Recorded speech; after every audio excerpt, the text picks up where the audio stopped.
महात्मा बुद्ध कहते हैं, आप तब तक उस मार्ग पर नहीं चल सकते जब तक आप खुद वो मार्ग नहीं बन जाते। लोग सवाल पूछते हैं, मेरा मन नहीं लग रहा, मैं क्या करूं?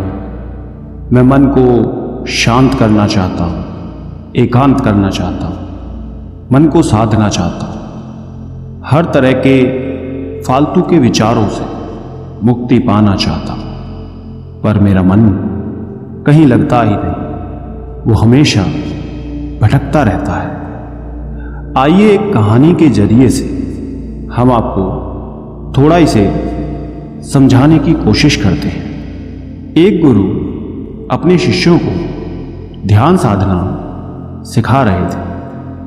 तभी एक शिष्य बोला, हे गुरुवर, मैं कुछ समझ नहीं पा रहा, क्या मैं आपसे कुछ पूछ सकता हूं?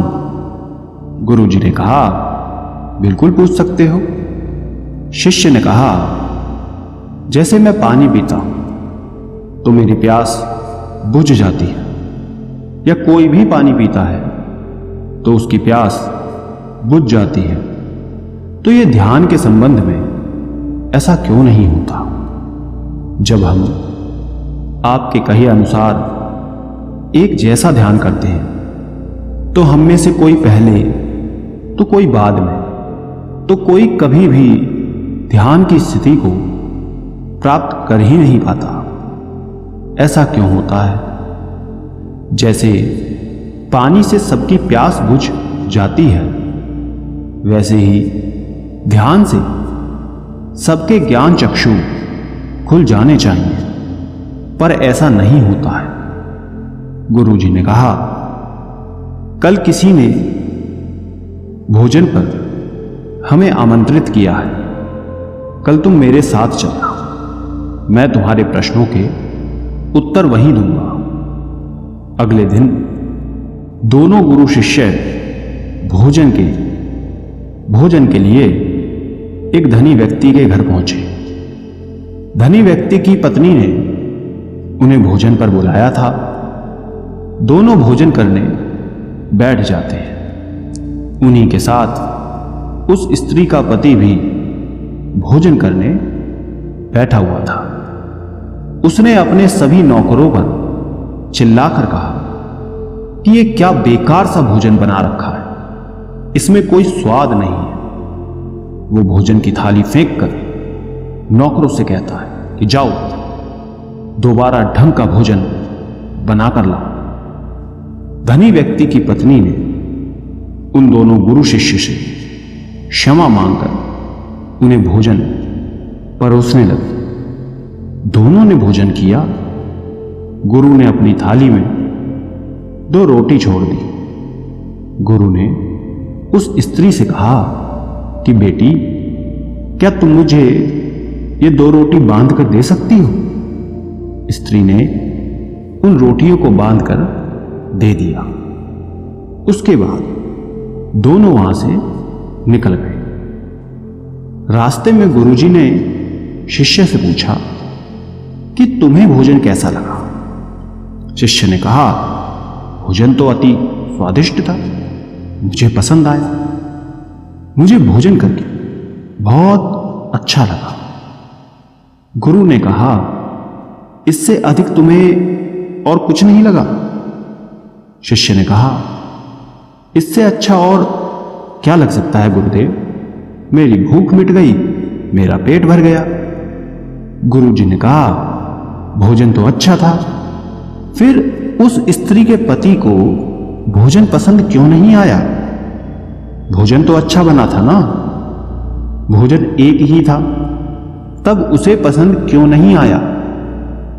शिष्य ने कहा, आप ठीक कहते हैं गुरुदेव, मैं तो कुछ समझ ही नहीं पा रहा हूं, आप ही कुछ बताएं। गुरुजी ने कहा, अभी तुम मेरे साथ आगे चलते रहो। गुरु शिष्य चलते चलते बहुत दूर निकल आए। शिष्य ने गुरुजी से कहा, गुरुदेव, हम हमारे आश्रम के मार्ग पर तो नहीं हैं, फिर हम कहां जा रहे हैं? गुरु ने कहा, बस चलते रहो, बहुत दूर चलने के बाद एक फटेहाल व्यक्ति गुरुजी के सामने आ गया और उनके चरणों में गिर गया और बोला, हे परमात्मा, मेरी मदद करो। मैं 3 दिन से भूखा हूं, मैंने कुछ भी नहीं खाया है। आप कृपया कर मुझे कुछ खाने को दें। गुरुजी ने उस व्यक्ति को एक पेड़ के नीचे बिठाया और उन 2 रोटियों को निकाल कर दिया जो उस महिला ने उन्हें बांध के दी थी। रोटियों को देखते ही उस गरीब व्यक्ति की आंखों में चमक आ गई। उसने तुरंत उन 2 रोटियों को लेकर खा लिया। खाते समय उस व्यक्ति की आंखों से आंसू निकल रहे थे। वो रो रहा था और खाता जा रहा था और हाथ से इशारे कर रहा था, जैसे वो किसी अदृश्य शक्ति को कह रहा हो कि तेरा धन्यवाद इस रोटी के लिए। खाने के बाद उसने गुरुजी को प्रणाम किया और धन्यवाद कहा। गुरुजी ने उस व्यक्ति से पूछा कि भोजन का स्वाद कैसा था। उसने कहा, स्वाद तो कहीं था ही नहीं, केवल जीवन था परमात्मा और ईश्वर था। ये रोटियां नहीं थीं, ये तो साक्षात जीवन था। ये कहकर वो व्यक्ति वहां से चला गया। गुरु ने शिष्य से कहा, देखो, भोजन वही था, लेकिन एक व्यक्ति को उसमें स्वाद नहीं आता। तुम्हें उसमें स्वाद आया, तुम्हें भोजन पसंद आता है, लेकिन वहीं एक व्यक्ति को इस भोजन में स्वाद नहीं आता, बल्कि वो इसमें ईश्वर, परमेश्वर और जीवन को देख लेता है। इसी से पता चलता है कि व्यक्ति और भोजन की तृप्ति में भी अंतर है। पहले व्यक्ति की इसमें कोई तृप्ति नहीं होती, तुम्हें थोड़ी तृप्ति होती है, और इस व्यक्ति को अनंत तृप्ति होती है। ऐसा ही ध्यान के संबंध में होता है। जिसको जितनी ज्यादा प्यास होती है वो उतनी ही जल्दी मार्ग बना लेता है। उस शिष्य की जिज्ञासा का समाधान हो गया था, उसके प्रश्नों का उत्तर उसे मिल गया था, लेकिन प्रश्न का उत्तर अभी हमारे नहीं मिला। प्रश्न था, मन क्यों नहीं लगता? दोस्तों, जो लग जाए वो मन नहीं है। मन का स्वभाव ही है भागना। जब हमारे पास कोई चीज अत्यधिक होती है तब मन उससे भागने लगता है। जैसे उस धनी व्यक्ति का मन जो उस भोजन से भाग रहा था, जो उसके लिए आम बात थी। लेकिन जब कोई चीज हमारे पास सीमित मात्रा में होती है और हमें मिल भी जाती है, तब हमारा मन उससे जुड़ा भी रहता है और हम उस चीज की थोड़ी बहुत अहमियत भी रखते हैं। जैसे उस शिष्य का मन जो उस भोजन से थोड़ा बहुत जुड़ा हुआ था, तो उसने उस भोजन के स्वाद को भी जाना। लेकिन जब हमें कोई चीज चाहिए होती है और वो हमारे पास नहीं होती, तो पहले हमारा मन उस चीज के लिए बहुत ललाहित रहता है। वो हर हाल में उसे पा लेना चाहता है। लेकिन जब कोई चीज प्राणों से जुड़ी हो, जैसे कि वो 2 रोटी, और जब बात प्राणों पर आ जाए, तब मन गायब हो जाता है। तब आप स्वाद नहीं देखते, भोजन का प्रकार नहीं देखते, तब आपको सिर्फ भोजन चाहिए होता है। तब आप एकाग्र हो जाते हैं भोजन के लिए। जो मिले उसी में आपको आनंद आ जाता है। स्वाद हो या ना हो, आपके प्राण अंदर तक उसे स्वीकार कर लेते हैं। और यह तब होता है जब मन नहीं होता। हम हमारे मन को लगाने की बहुत कोशिश करते हैं। कुछ पढ़ाई में लगाने की कोशिश करते हैं, तो कुछ अपने काम में लगाने की कोशिश करते हैं, लेकिन आपने देखा होगा कि मन कहीं नहीं लगता, और ये लग भी नहीं सकता, क्योंकि इसका काम किसी चीज में लगना है ही नहीं, बल्कि इसका काम है आपको भगाना इधर से उधर। एक चीज आपको मिली तो दूसरी चीज पर ले जाना, दूसरी चीज आपको मिली तो तीसरी चीज पर ले जाना। मन संतुष्टि को नहीं जानता, वो केवल पाना जानता है। पाने के बाद भूल जाना जानता है। जो मिल गया उसे छोड़ देने की आदत होती है, जो छूट गया उसे फिर से पा लेने की आदत मन की होती है।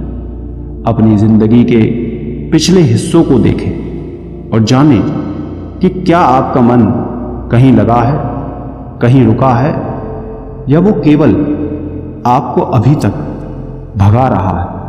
अब सवाल आता है कि अगर मन का काम भागना या फिर भगाना ही है, तो क्या जिंदगी भर हम भागते ही रहेंगे? क्या हम कहीं रुकेंगे नहीं?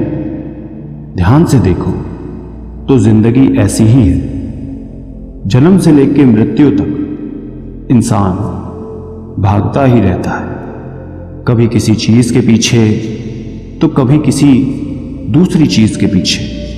लेकिन फिर भी कुछ इंसान अपवाद हो जाते हैं, फिर वो रुक जाते हैं, भागना बंद कर देते हैं। तब चीजें उनके पीछे भागती हैं, वो किसी चीज के पीछे नहीं भागते।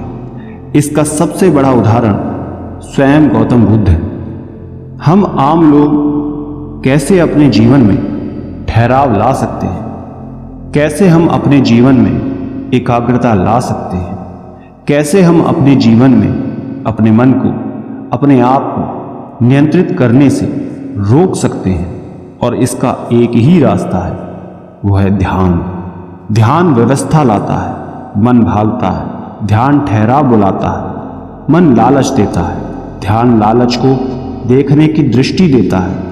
मन कहता है दूसरी चीज को पकड़ लो। ध्यान कहता है जो मिला है उसे जान लो। ध्यान एकाग्रता लाता है, लेकिन ध्यान को लेकर भी हम भ्रमित रहते हैं। ध्यान का मतलब आंखें बंद कर बैठ जाने को ही समझ लेते हैं। एक छोटी बच्ची बहुत अच्छी बांसुरी बजाती है, और जब वो बांसुरी बजाती है तब उसके सुर में खो जाती है, तब उसका मन गायब हो जाता है। उसके प्राण केवल उस बांसुरी की धुन में ही रम जाते हैं, और यही उसका ध्यान बन जाता है।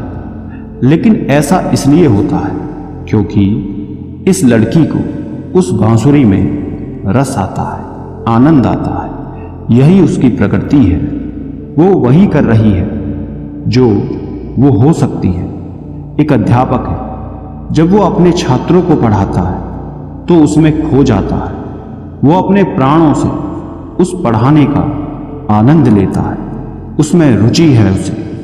यही उसकी प्रकृति है। जब वो पढ़ा रहा होता है तब उसके मन में कोई हलचल नहीं होती। वो तब ना तो भूतकाल की बात सोचता है, ना भविष्यकाल की।